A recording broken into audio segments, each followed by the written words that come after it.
Okay, good morning, everybody. This is part 2, meaning and definitions of economics, chapter number 1. सबसे पहले हमने देखा था कि कौन कौन सी डेफिनेशंस आई थी, wealth oriented definition, scarcity oriented definitions, उसके बाद wantlessness definitions, growth oriented definitions. First of all we are discussing wealth oriented definitions. जैसा कि मैंने पहले बताया था, इन 1776, ठीक है, who is the father of economics, his name is Adam Smith. Okay, इन्होंने डेफिनेशंस दी थी. क्या बोला था? Economics deals with the study of wealth only. इसका मतलब इकोनॉमिक्स जो है क्या करता है? स्टडी करता है किसकी? सिर्फ और सिर्फ वेल्थ की. वेल्थ मतलब संपत्ति या धन. ठीक है, किसने दी ये डेफिनेशंस? एडम स्मिथ ने. इन्होंने अपनी एक बुक लिखी थी. This book's name is an inquiry into the nature and causes of wealth of nation. ठीक है, देखो, an inquiry into the nature and causes of wealth of nation. ये 2 साल पहले पूछा गया क्वेश्चन है 12th क्लास के अंदर. तो दिमाग में रख लेना, जितनी भी बुक्स के नाम आएंगे याद करने बहुत जरूरी है. ठीक है, an inquiry into the nature and causes of wealth of nation. ये बुक जो है किसने लिखी है? एडम स्मिथ ने. इस बुक के अंदर उन्होंने बोला है कि इकोनॉमिक्स जो है वो किसकी स्टडी करता है? वेल्थ की स्टडी करता है. तो ये सारी चीजें दिमाग में रखना. 1776 फर्स्ट किसने दी है वेल्थ ओरिएंटेड डेफिनेशन? किसने दी? एडम स्मिथ ने. क्या बोला है? उनके सेंटेंसेस, वापस उनकी बुक का नाम, ये सारी चीजें. अभी उनकी कुछ अगर मैं कंक्लूजन निकालूं उस चीज़ का, तो बेसिक उन्होंने यही बोला है कि इकोनॉमिक्स जो है सिर्फ और सिर्फ वेल्थ की स्टडी करेगा. और कुछ जैसे जेबी से, मील्स, वॉकर वगैरह, इनके कुछ प्रोपोनेंट हैं, मतलब इनके कुछ बोल सकते हैं कि हाँ, उनकी बात को एग्री करने वाले कुछ एक्स इकोनॉमिस्ट है. ठीक है, मील, वॉकर वगैरह, ये लोग जो है वो कहीं ना कहीं इनकी बात को एग्री करते हैं. बट प्रोफेसर मार्शल जो है वो इनकी डेफिनेशंस की क्रिटिसाइज करते हैं, आलोचना करते हैं कि यार ये बात बिल्कुल सही नहीं है. बिकॉज किसने बनाया है इस वेल्थ को? वेल्थ को बनाने वाला तो कौन है? ह्यूमन है, मानव है. तो मानव की स्टडी होनी चाहिए. तो सबसे पहले क्रिटिसाइज की है. क्या क्या क्रिटिसाइज होती है? सबसे पहले क्रिटिसिज्म की बात करते हैं. जैसे more focus on wealth. Adam Smith ने क्या किया? सबसे ज़्यादा फोकस किसके ऊपर कर दिया? वेल्थ के ऊपर कर दिया, संपत्ति के ऊपर कर दिया. जबकि डेफिनेशंस के अंदर इकोनॉमिक्स जो है जरूरी नहीं है कि वो वेल्थ की स्टडी हो, ह्यूमन की हो तो ज़्यादा बेटर होता. तो उन्होंने सबसे ज़्यादा फोकस किसके ऊपर कर दिया? वेल्थ की. ये आलोचना होगी. सेकंड बात करते हैं इमेजिनेशन ऑफ ह्यूमन वेल्थ. उन्होंने बोला है कि ह्यूमन वेल्थ मतलब मानव जो है वो पैसे से प्रेरित होकर काम करता है कि उसको पैसा मिलेगा तो काम करेगा. कई बार हम जो है मतलब अपनी प्रेरणा से, किसी की दया से या इस तरीके की नेचर से भी हम काम करते हैं, ऐसा जरूरी नहीं है. तो ये कॉन्सेप्ट भी यहाँ कहीं ना कहीं डिसमिस हो रहा है. फिर बात करते हैं skewed the scope of economics. इसका मतलब उन्होंने क्या किया? सिर्फ वेल्थ के ऊपर फोकस कर दिया. तो इकोनॉमिक्स का जो स्कोप है, क्षेत्र है, एरिया जो है, उन्होंने क्या कर दिया? उसको बिल्कुल श्रिंक कर दिया, मतलब बिल्कुल लिमिटेड कर दिया.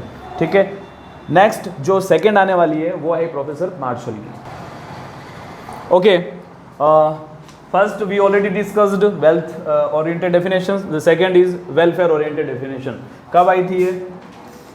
1890. ठीक है, वेलफेयर ओरिएंटेड डेफिनेशन कौन, किसने दी है? प्रोफेसर मार्शल ने. क्या बोला है उन्होंने? Economics as a study of economics as a study of economic welfare या ह्यूमन वेलफेयर. मतलब किसकी स्टडी कर रहा है? Point to be noted, welfare. कौन सा? ह्यूमन या इकोनॉमिक वेलफेयर. किसने बोला है? प्रोफेसर मार्शल ने. इन्होंने भी अपनी एक बुक लिखी थी, उन्होंने उसके अंदर इकोनॉमिक्स की डेफिनेशन को इंसर्ट किया है. कौन सी बुक है? बुक का नाम दिमाग में रख लेना, principle of economics. Adam Smith की कौन सी थी? An inquiry into the nature and causes of wealth of nation. ये है प्रिंसिपल ऑफ इकोनॉमिक्स. किसको हाईलाइट किया है? ह्यूमन वेलफेयर को. कब दी है? 1890 के अंदर. प्रोफेसर मार्शल की डेफिनेशन नाम वेलफेयर ओरिएंटेड डेफिनेशंस. ओके, क्या बोला है उन्होंने? Man is the prime subject. मतलब मानव को जो है वो सब्जेक्ट प्राइम बताया है, सेकेंडरी पोजीशन पे वेल्थ को रखा है. जबकि एडम स्मिथ ने क्या किया था? वेल्थ को मेन सब्जेक्ट माना था. लेकिन प्रोफेसर मार्शल जो है वो मेन सब्जेक्ट किसको मानते हैं? मैन को. ओके, सेकंड क्या है? Study of physical welfare of man. मतलब कहीं ना कहीं इकोनॉमिक्स के अंदर मानव के वेलफेयर की बात होती है, उनके उसका वेलफेयर हो सके मानव का, उसकी बात की जा रही है, फिजिकल वेलफेयर की. ठीक है, फिजिकल वेलफेयर.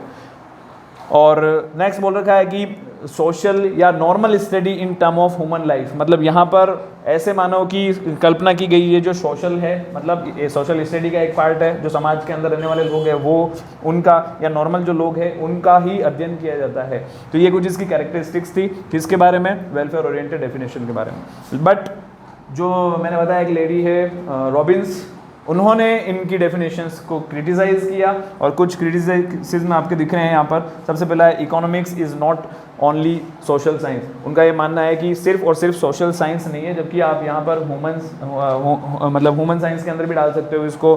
सोशल साइंस नहीं है मतलब समाज के लोगों का ही अध्ययन करें ऐसा ज़रूरी नहीं है, ठीक है। फिर मैंने क्यों नहीं है, क्योंकि इसने बोला है कि यहाँ पर सिर्फ नॉर्मल और सोशल लोगों का ही स्टडी होता है इकोनॉमिक्स के अंदर।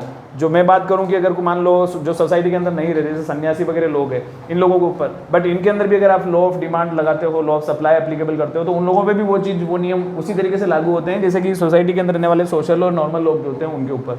तो यहाँ एक क्रिटिसाइज कर दिए कि सोशल साइंस नहीं है। सेकंड बात करते हैं, फिजिकल वेलफेयर इज इनएप्रोप्रिएट। इसका मतलब उन्होंने क्या बोला था कि फिजिकल वेलफेयर होना चाहिए, स्टडी ऑफ फिजिकल वेलफेयर। लेकिन मैं बात करूं फिजिकल वेलफेयर जरूरी नहीं है। हम इकोनॉमिक एक्टिविटीज़ को देखते हैं इकोनॉमिक्स के अंदर।